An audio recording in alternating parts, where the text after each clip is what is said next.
Vous êtes toujours dans les visiteurs du soir, place à l'œil de la rédaction. Des questions restent en suspens sur l'origine du Covid-19. La Chine a-t-elle une responsabilité dans cette pandémie qui marquera à coup sûr l'histoire de l'humanité? Mais surtout, pourrait-on enfin définir l'origine du Covid-19? Réponse peut-être avec cette délégation de l'OMS, Boris. Ben oui, effectivement. Pour l'instant, 10 scientifiques qui viennent des quatre coins du monde, d'Europe, de Chine ou encore de Russie, sont pour l'instant en Chine. On y retrouve toute une série de métiers, des virologues, des spécialistes des maladies infectieuses ou encore respiratoires. Alors, quel est le but de cette mission? Eh bien, c'est de trouver l'origine, la source de cette épidémie. Il s'agit donc de comprendre comment le virus a été transmis à l'homme par l'animal. Ça, c'est la piste privilégiée, mais il existe d'autres théories, par exemple celle des médias chinois qui ont avancé que le virus aurait été importé en Chine via de la viande congelée, mais pour l'instant, rien n'a été démontré. Bref, ces experts, pour l'instant, vont visiter les lieux connus de contamination, comme ce fameux marché chinois à Wuhan, fermé depuis plus d'un an. Alors sur place, ces scientifiques sont sous escorte policière en permanence. Pour l'instant, aucune déclaration officielle, aucune précision. Tout semble millimétré dans cette enquête suivie de très près par les autorités chinoises. Jim. Merci Boris Vanecker. Pour en parler en plateau, on accueille Éric Muraille, immunologue et biologiste à l'ULB. Bonsoir. Bonsoir. Et puis en liaison par Skype, Karine Milsan, professeure d'économie de la santé à l'école d'économie de Paris. Commençons avec vous, Éric Muraille. Ces délégations, son but, on l'a entendu avec Boris, c'est de définir finalement les conditions d'émergence du virus. À quel résultat peut-on s'attendre? Est-ce qu'on peut, après cette enquête, définir que c'est bien un virus qui est d'origine animale? Non, pas du tout à court terme. En fait, si on se réfère aux différentes émergences qu'on a déjà pu constater dans l'histoire, que ce soit le virus de la grippe espagnole, que ce soit le virus de l'immunodéficience humaine, le HIV, il faut généralement plusieurs années d'enquête pour définir les conditions d'émergence. À ce stade-ci, en fait, on ne peut absolument rien exclure. On a simplement une série d'hypothèses où certaines sont beaucoup plus vraisemblables que d'autres, notamment l'origine animale du virus. Donc vraisemblable, c'est pas encore totalement... Non, absolument rien n'est démontré. Donc on sait, par exemple, dans le cas de l'origine animale, qu'on a identifié il y a plusieurs années déjà un virus qui est très proche du SARS-CoV-2, le RATG13, qui est un virus de chauve-souris, mais qui est trop éloigné génétiquement pour être directement, je dirais, le parent de ce virus. Donc il nous manque toute une série de pièces au niveau évolution. Et à l'heure actuelle, dans l'hypothèse d'une origine animale, les deux grandes hypothèses, je dirais, qui s'affrontent, c'est une origine animaux sauvages ou une origine animaux d'élevage. Donc ça, c'est les deux grandes hypothèses. Nous sommes aussi avec Karine Milsan, professeure d'économie de la santé à l'école d'économie de Paris. Karine Milsan, si cette enquête ne doit pas directement définir la responsabilité du Parti communiste chinois dans cette pandémie mondiale, concernant la rétention d'informations, là-dessus, par contre, il n'y a aucun doute. C'est un État autoritaire, donc si vous voulez, le traitement de l'information n'est pas comme ce qu'on a l'habitude de voir en Europe. D'abord, l'information, elle est traitée, et puis ensuite, elle est diffusée. Donc, il y a forcément une rétention d'informations. On ne laisse pas les gens s'exprimer librement sur tout sujet, encore moins celui-là. Éric Muraille, est-ce qu'on peut aujourd'hui affirmer, par contre, que ce virus n'a pas été créé par l'homme? On peut le dire, ça? On ne peut pas l'exclure. En fait, on n'a aucun argument qui vont dans le sens d'une création. Au niveau de la séquence génétique du virus, on ne trouve aucune trace de manipulation. Et on n'a également aucun indice d'un échappement d'un virus qui aurait déjà été caractérisé ou qui aurait déjà été séquencé en laboratoire. Ce qui est le traitement qu'on réserve généralement à un virus isolé en nature qu'on amène en laboratoire. Donc on peut toujours tout imaginer, mais ça présuppose toute une série de conditions qui deviennent effectivement très hypothétiques et qui relèvent un peu du scénario de films de science-fiction. Pourquoi on a parlé du pangolin directement alors? Alors, donc on a ce virus RATG13 chez la chauve-souris, dont la séquence globale est très proche du SARS-CoV-2.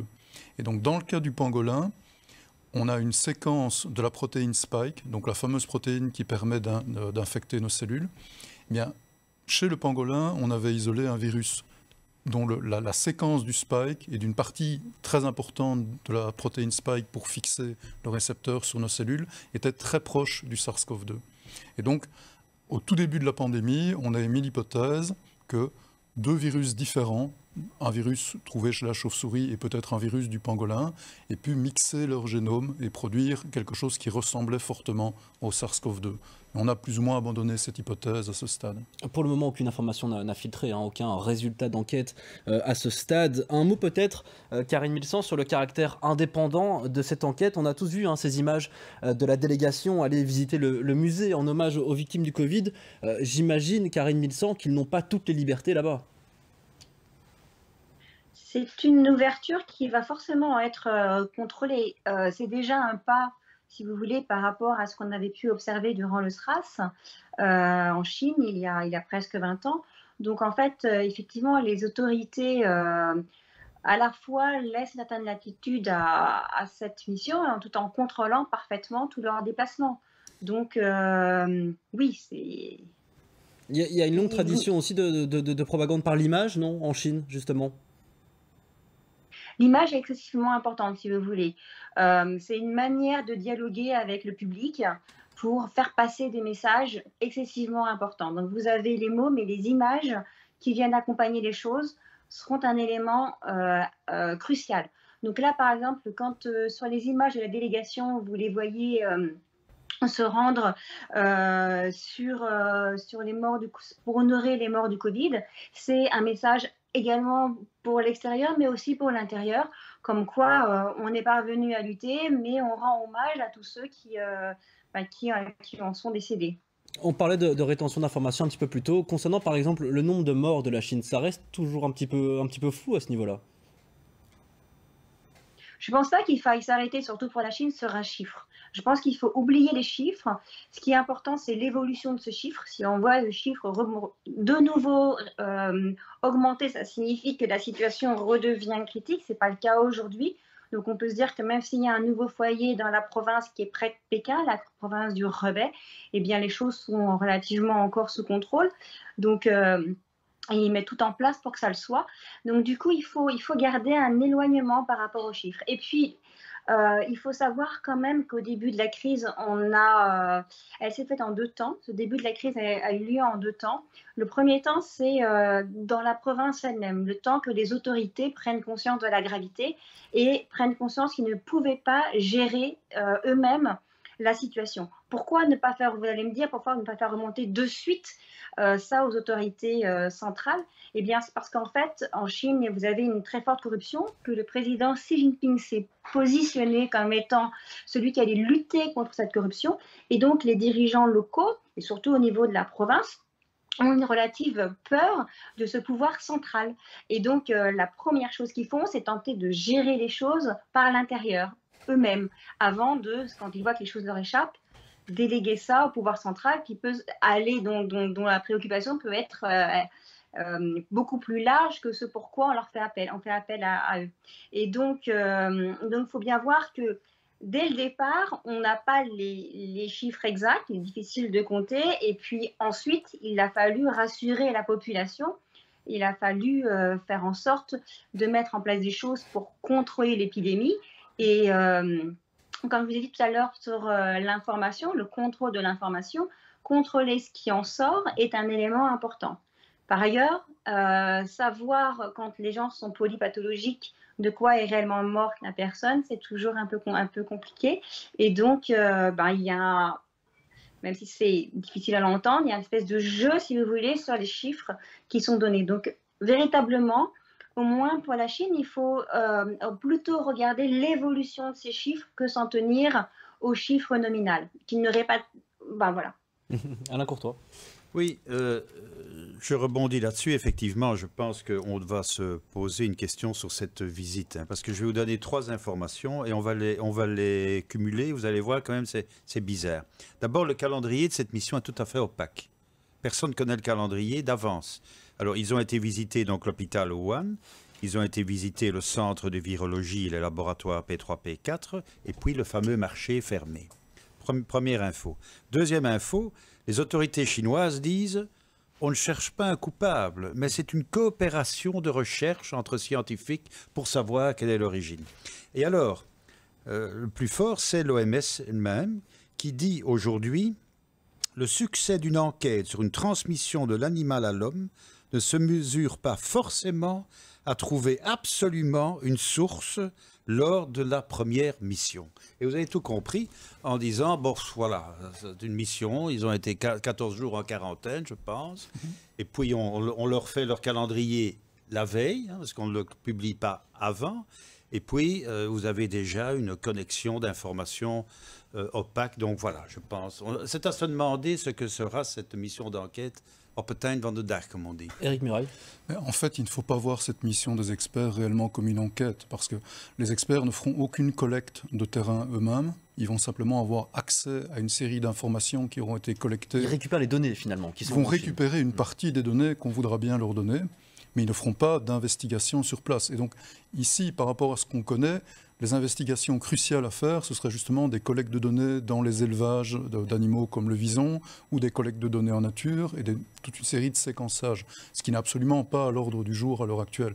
Donc c'est plutôt une première prise de contact pour en fait rassurer la Chine et quelque part lui dire qu'on ne va pas la tenir responsable de cette pandémie. Isabelle Durand. Mais oui, donc merci. Je crois que il y a aussi une question qui est une question de relations internationales. Je veux dire, au-delà de l'importance d'avoir les données en question, la Chine est un pays qui compte énormément du point de vue de sa contribution possible à l'Organisation mondiale de la santé. Et donc, il s'agit aussi à la fois d'être strict sur si des rétentions d'informations ont lieu, mais en même temps, on sait que probablement il y en a. Et en même temps de conserver une relation, je dirais, correcte avec un partenaire qui est un partenaire. On aime ou on n'aime pas, c'est pas ça la question. Et donc, c'est la complexité des relations internationales, c'est qu'on a son avis à tort ou à raison, mais qu'en même temps, on doit pouvoir trouver la manière de faire une sorte de partenariat avec la Chine. Sinon, on est dans l'affrontement. Éric Muraille. Et puis, il faut aussi préciser que quand on regarde l'histoire des épidémies, on n'a jamais fait payer... Il n'y a pas d'exemple historique, on a justement appuyé la responsabilité d'un État. Il n'y a pas véritablement d'exemple, si, où on a cité, où on a associé des épidémies à des pays. On parle de grippe espagnole, par exemple. Qui ne vient pas d'Espagne. Mais qui ne vient pas du tout d'Espagne, qui est venu des États-Unis avec les troupes de libération américaines et qui vraisemblablement, avant, venait de Chine.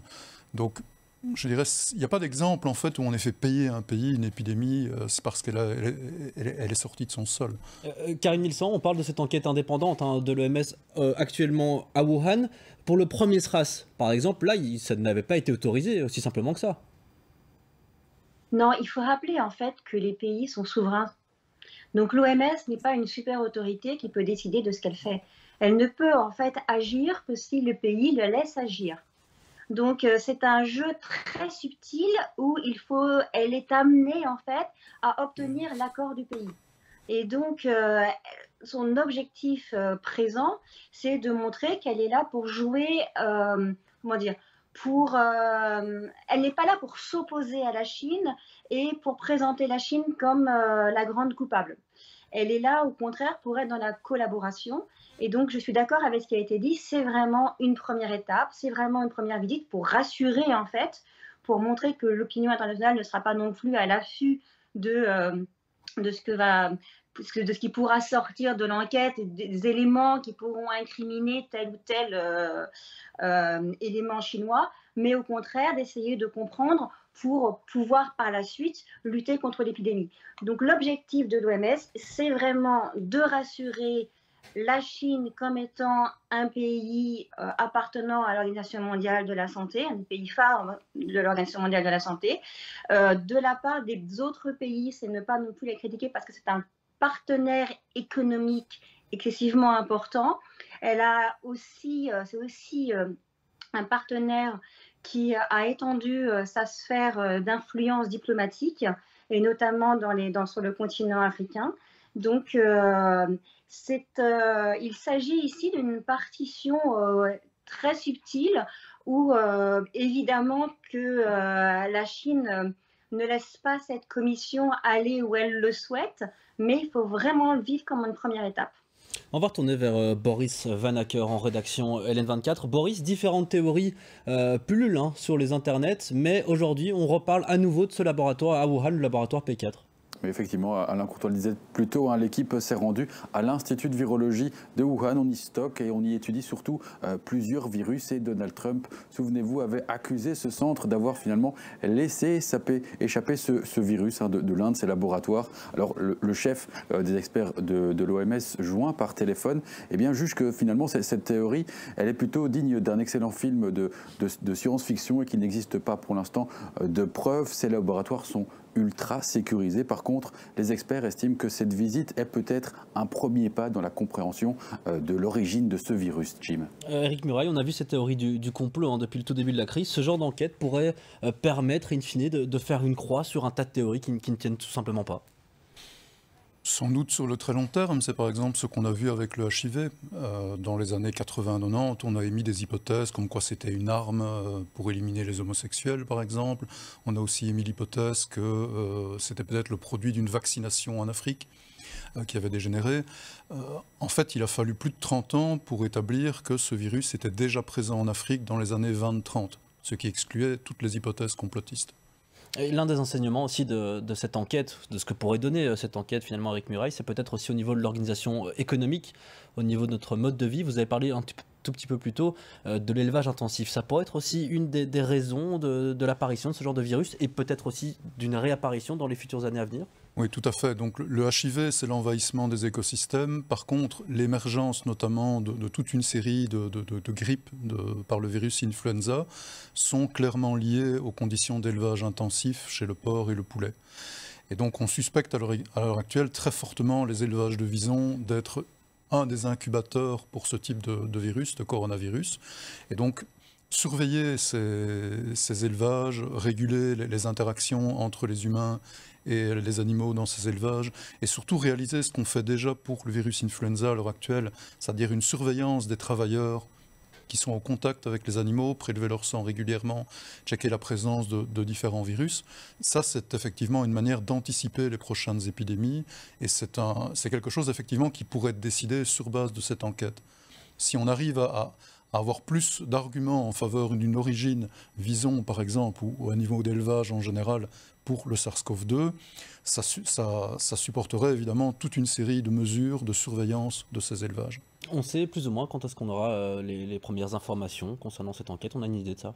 Non, pas du tout, et certainement pas sur le court terme. Certainement pas sur le court terme. Robert Warteneuil. Non, je voulais dire qu'on était une fois de plus victime d'objectifs que l'on crée comme ça à un moment donné.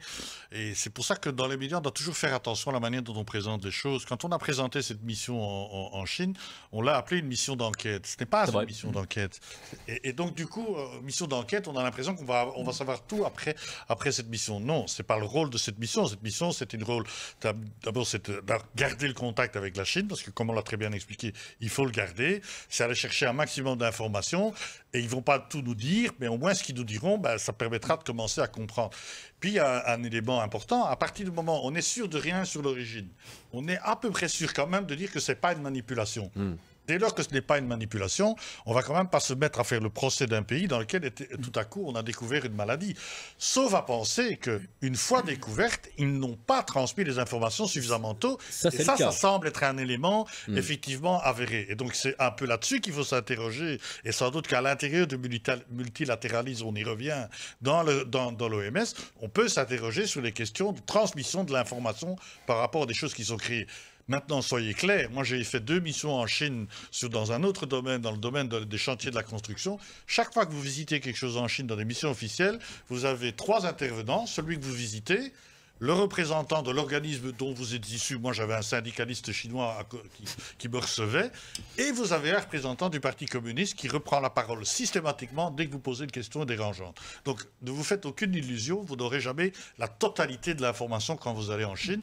Sans oublier qu'en plus, il est fort à parier qu'en Chine, ils n'ont pas eux-mêmes la totalité de l'information. On vous montre toujours les grandes métropoles, Shanghai, Pékin, etc.